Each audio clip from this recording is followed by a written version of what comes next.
Good evening and welcome to the Channel Studios here in London with your international news around the world in 5.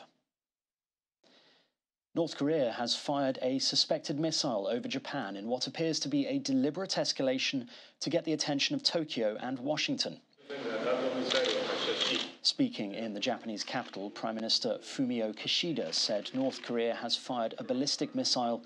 It flew over our country and we believe it fell in the Pacific Ocean. It's another barbaric action again after the repeated ballistic missile launches, and we strongly condemn this.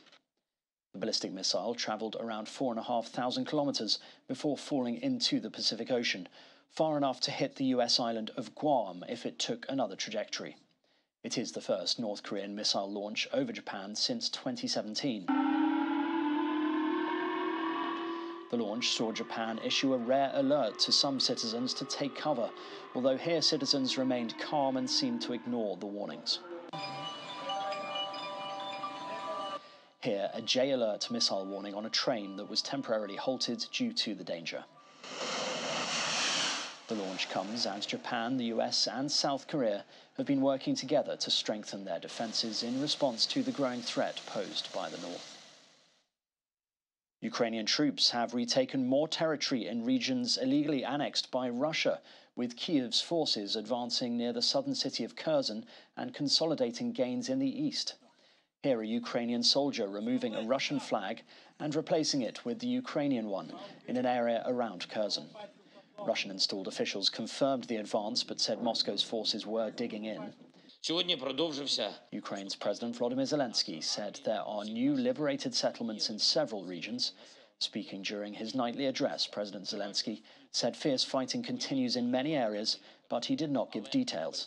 The progress of Ukraine's counterattacks have been closely guarded, and reporters have largely been kept away from the front lines.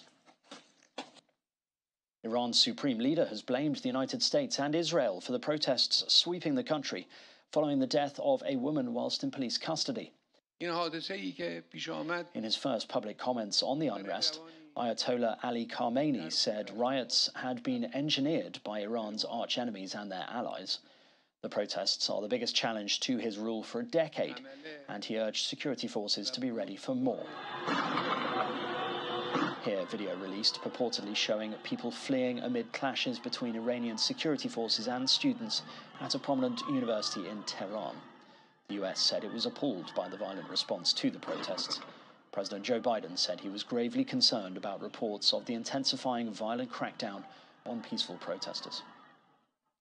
The United Nations Secretary General has said the world cannot wait when it comes to cutting CO2 emissions. While climate chaos gallops ahead, climate action has stalled.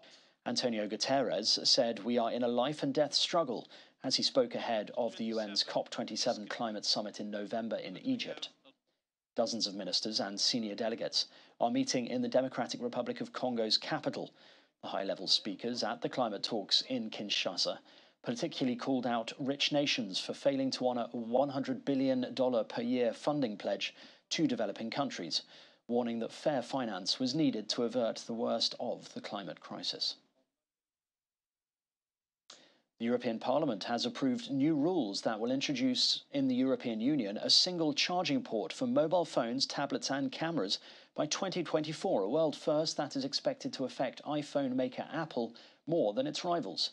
The vote confirms an earlier agreement among EU institutions and will make USB-C connectors used by Android-based devices the EU standard, forcing Apple to change its charging port for iPhones and other devices. And finally, Orthodox Jews have performed rituals to cleanse themselves from sin ahead of Yom Kippur, or Day of Atonement, which began at sundown. In Jerusalem's ultra-Orthodox neighbourhood, people took part in the custom called kaparot by waving a live chicken over their head. The act is thought to purge the believer of their sins by symbolically passing them on to the animal. In the old city of Jerusalem, thousands of people took part in Selichot prayers at the Western Wall, asking God to forgive them for past sins. And that's your international news around the world in 5. Now back to the Channel Studios in Lagos.